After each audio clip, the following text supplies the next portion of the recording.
44 ka mga mayor sa probinsya sa Subo ang anaa karong adlaw sa Laguna aron modawat sa mga i-turnover nga patrol vehicles gikan sa Department of Interior and Local Government.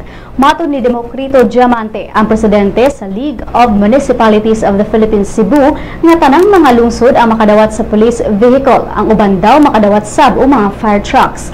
Sigo ni Diamante nga dili lang ang Subo ang makadawat sa mga patrol vehicles apan ang kapin o sa kalibo nga mga lungsod sa nasod bisan unsa pa man ang political party sa usa ka mayor.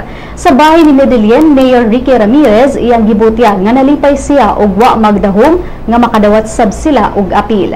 Samtang imbis karong adlaw ipahigayon ang State of the Province Address ni Cebu Governor Hilario David III, gibalhin kini karong Miyerkules sa alas 3 sa hapon. Kininunot sa gipahigayong turnover sa mga patrol vehicles sa Laguna.